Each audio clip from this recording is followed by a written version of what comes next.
Hey guys, as you probably all know by now, at tomorrow's Minecon live event, you will have the opportunity again to vote for 1 out of 3 mobs to be added to the 1.19 version of the game. In this video, I want to take a brief look at how useful those mobs would be. Alright, so let's take a look at all the 3 mobs. All the info we have at this point is coming from either the videos that were uploaded on the Minecraft YouTube channel or from various social media platforms where developers were answering some questions. Also, at this point, the mobs have not been fully designed yet, and the developers themselves also don't know exactly how they're gonna work. The first mob is the Galea, a companion that will point out dark areas around your base or in mineshafts, basically alerting you where hostile mobs can technically spawn. You also get the gist from Mojang's video. The glare flies to dark areas for you. When it gets grumpy, you will know that it's dark enough for monsters to spawn. You can also bring it with you and proves once and for all that you can be grumpy and cute at the same time. The idea for the glare was a result of players reporting that they had issues lighting up their base properly, so they couldn't really tell when mobs are able to spawn or not. So the glare should help with that.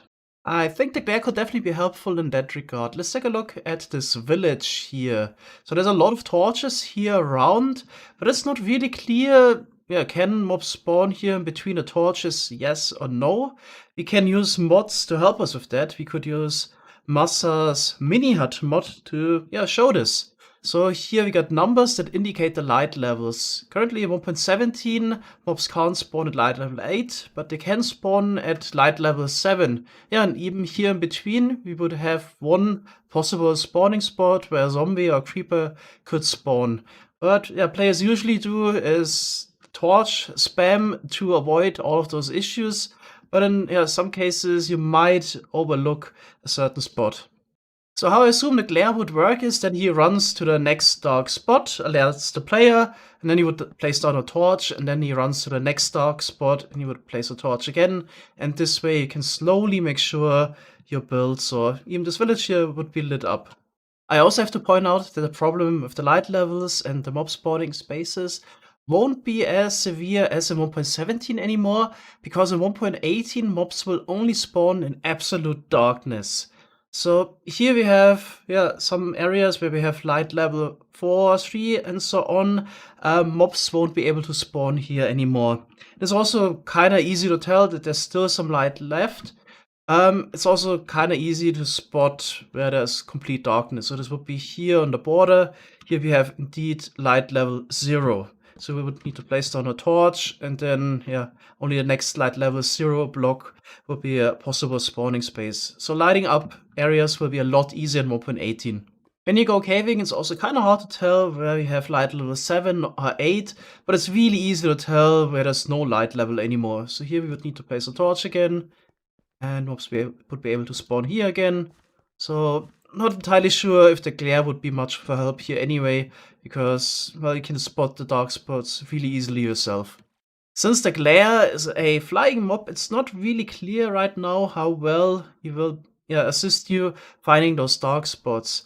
So I'm a bit afraid that he would get stuck everywhere. So we had experience with past flying mobs like the Ender Dragon or the Vexes, that they would just fly through blocks, because supposedly the pathfinding wasn't that great and they got stuck everywhere. So if we have the same issues with the glare getting stuck everywhere, this would not be that great.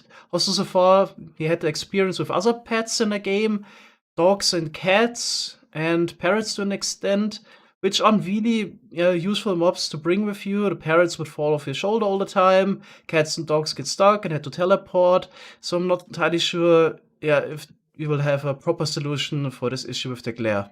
According to the video, we will also be able to bring the glare with you, but it's also not clear at this point how this will work exactly. Maybe it's gonna be another use for Minecraft's Pokeball, the bucket. So similar to carrying an axolotl or fish mobs, could maybe also bucket the glare, but it's also not sure right now. In case you have issues with mob spawning, there's also still the very easy solution of making a mob switch, which is easier than ever before with being able to create more shulkers. So I'm not really sure if we really need a glare mob in a game, since we already have alternatives. It's kind of easy from now on to spot any dark spot, since it requires light level 0 for mobs to spawn. There's still the F3 menu, which tells you about the light level, and I think even more convenient than the Galea is using a mod like Mini Hut. It shows you exactly where you have possible spawning spaces. The next mob is the Allay. It looks a little bit like a Vex, just in blue. It's also a flying mob, and it's gonna help you collect items. Let's take a look at Mojing's video. You must be the Allay. Thanks for collecting all these cookies for me. Would you do that with any item I give you? Hooray! No more collecting for me! And you dance too? Amazing! If you give an Allay an item, it will collect matching ones for you. It also loves music. So if there's a note block nearby, that's where it will drop them. So the Allay is definitely the mob where I see the most potential for usefulness. I'm also quite sure there will be quite unique use cases. We will be able to do things we couldn't do before with it. So it was already confirmed on Reddit or on Twitter that the Allay is going to have 2 item slots. You give it 1 item, which goes into the first item slot, and then it will continue to pick up similar items, which would go into the second item slot. So a max of 64 items in case of stackable items could probably be collected and then be brought to the player, probably dropped in front, or to a note block. You can also tune the note block, so there will be different drop-off stations for the Allay. So you can have different Allays who will bring different items to different note blocks. So you can probably have a hopper in front, just collect those items. Also, there's gonna be the unique ability to sort non-stackable items, which we weren't able to do before in all cases. So some items that weren't stackable, you could already sort. For example, you could sort out water buckets from lava buckets. Basically, everything that somehow would interact with a dispenser was sortable already. But there were also some items that wouldn't do anything special for the dispenser. For example, a pickaxe, a spyglass, an enchanted book, or an elytra. So there was no way to automatically distinguish those items. But you could just give a diamond pickaxe to the Allay, and it's gonna collect all other diamond pickaxes that will be dropped near it. The Allay won't be able to take out items out of chests, etc., so only dropped items would work. When asked, the developers weren't really sure if the Allay would be NBT sensitive, so it's not clear if the Allay would be able to distinguish between a Silk Touch and an Efficiency 5 enchanted book, or if it's only gonna collect fully repaired diamond pickaxes or pickaxes with a very specific damage value. So that's not clear at the moment, but in case it would be able to also sort out different enchanted books, this would be even better. Unlike the Galea, which is pretty straightforward, it's kind of easy to imagine a lot of use cases for the Allay.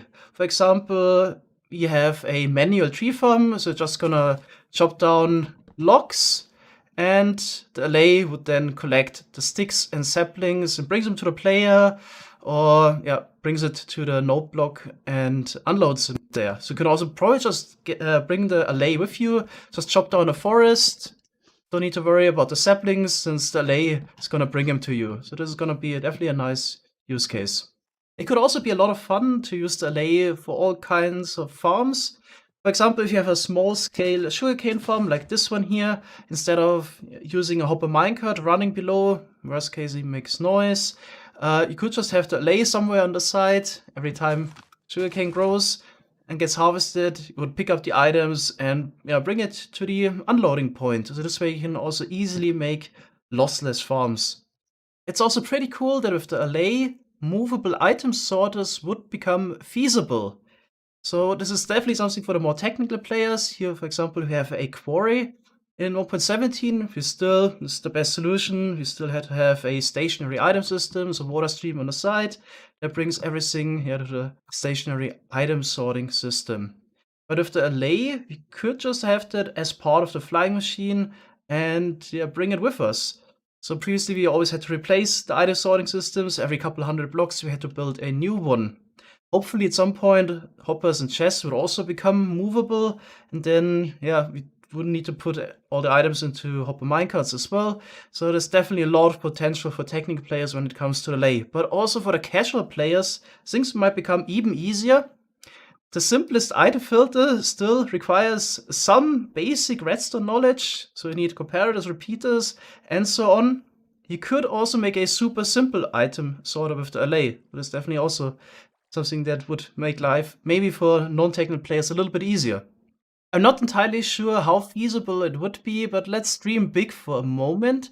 So I could imagine it would be super cool to use the Allay in combination with a tunnel bore. So a system like this one here, where TNT is shot forward, blocks are being blown up, and then we have a lot of items laying on the ground that a player would need to pick up. But my dream would be that we have every couple blocks Allay stations where an Allay would idle next to its snow block. You move it forward, then the Allay checks for items, would pick them up and bring them back to the tunnel bore, drop them off, and then you could continue like this. So I have a little army of Allay mobs in front picking up the items. So there will definitely be some issues, I could imagine, with all the liquids as usual. So I'm not entirely sure if this is actually gonna work, but something like that might be feasible and would be really cool. So depending on the exact implementation, I could imagine the Allay is going to be super useful. But let's also take a look at the last mob, the Copper Golem.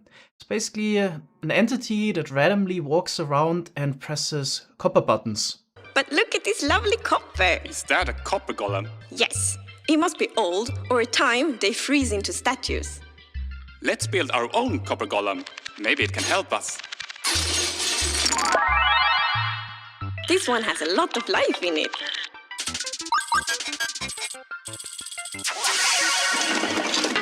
We're saved! The Copper Golem is a mob that you, the player, can build yourself. It oxidizes over time and loves to randomly press copper buttons. So, they would be added to the game as well. Let's start with a couple of small facts that weren't mentioned in Moching's short video. So you will be able to use wax on the Copper Golem to prevent it from oxidizing. So this way it would not stop working at some point. Also, the lightning rod will be part of the crafting or assembly recipe. So it's not quite clear if you just can craft it or assemble it like an iron golem, and can be hit by lightning, which would also take some stages of the oxidation process. I'm not entirely too sure about the usefulness of a mob that would attract lightning. I could imagine that protecting a World Eater from lightning strikes, since the World Eater has some budded TNT, might be quite useful, but you can already move the lightning rod as well and place it down every couple hundred blocks to protect your World Eater from that. For example, there's a couple of probably fun uses of a mob that would attract lightning, but probably nothing too game-changing. Let's talk about the second feature of the Copper Golem, its desire to randomly press copper buttons. So the idea behind this was to make your builds or villages or towns a bit more lively by having an entity randomly running around and doing some tasks. So basically what we already have with the villagers, or other animals, for example cats that are randomly running around a village area. So you could already have the same feature of random redstone activation by just pressing down some pressure plates that the villagers eventually would walk over. According to the video, the Copper Golem will also be able to randomly press copper buttons. So it seems likely we will be able to use the Copper Golem as a randomizer. But to be honest, I don't think this is gonna be used too often, because we already have alternatives that are basically the same, and it's not really the type of randomizer that is used very often. So the alternative that we already have would be just an entity that is either standing on a pressure plate or not, and randomly pathfinds. So you could use a chicken or a pig, or really any other entity that randomly pathfinds somewhere for this as well. So this could be used to randomly turn on a light, or randomly dispense a firework rocket. It's definitely a valid use case. You could also use this to randomly activate a redstone contraption, but it's usually not recommended, because unloading a redstone contraption that is a bit more complicated at the wrong time can break it. So usually you don't want to activate redstone contraptions randomly. For most redstone contraptions, you need a different type of randomizer anyway. For example, this one here, which is basically a perfect 50-50 randomizer. You got a non-stackable item, here the diamond pickaxe, and a stackable item inside of this dropper. We activate it, the item gets shot into the hopper, and the comparator reads the output. If you get the non-stackable item, you get the full signal strength 3 output, which would turn on the redstone lamp. In case you got the stackable item, then we wouldn't get any output. This would be a 50-50 randomizer. There's also variations. You could have shulker boxes with different fill levels in a dispenser. So depending which shulker box randomly gets selected, would also give you a different output here. In case you need something to be turned off or on at a random time, you can also use a non-entity based system. So random tick based randomizers would be my choice here. So you could, for example, use the fact that redstone ore gets turned off after it gets selected by a random tick. So you could use a drive like this one here, spin some item, then the redstone ore starts glowing, and then you can speed this up a little bit. You can see after a while it gets turned off. The random time needs to pass. You can also use a sapling, for example, which also gets selected by random ticks. If you speed this up a little bit again, you can also see that every couple minutes this would either turn off or on. There's a couple randomizers in the game. There's plenty more. I'm just showing the most basic ones here. From a technical point of view, there's really no need for the copper golem, and even if you had it, there's better alternatives anyway. A lot of people also seem to be really excited about the possibility that the copper golem, after a while, would oxidize and stops moving around and basically turn into a statue. It's not entirely clear if it's going to become a block in the case, but I would definitely assume it's going to stay an entity, because this process is also reversible. If you use your X, you can scrape off the oxidation. So you can definitely use entities for decoration. You can already do it with the armor stand, but you definitely need to be aware, in case you use lots of entities as decoration, it will definitely contribute to the lag. So the entities are really lag causer number one in Minecraft right now. As always, there was also a lot of speculation, for example, that the copper buttons would do something special, so depending on the oxidation stage, would give out a different signal length output, or would randomly work or not, depending on the oxidation stage. So another randomizer, but this wasn't really confirmed, and I don't think this would even be too useful. So we already have plenty of randomizers, and even if you get this different signal length, this is also not too useful. In most cases, you would have a monostable after your button anyway, for example, just an observer. And it's very rare that you exactly need the button's signal length. So I don't think it would be too useful as well. It's probably also best to leave speculation out of your decision, because usually we only get what's shown. Last year there was a lot of speculation we would get dynamic lighting or differently colored lamps if glow squids would be added to the game. I'm still waiting for that. After watching this video, it's probably clear that I'm gonna vote for Allay, because for me personally, it offers the most unique features. I will be able to do things that I wasn't before, like sorting some of the non-stackable items, and the other two wouldn't really add anything for me personally to the game. But of course, fine if you just like the copper golem because it's cute, nothing against it. But yeah, this video was about the usefulness of the mobs. Alright, that's it for today. Thanks guys for watching, and see you next time. Bye bye!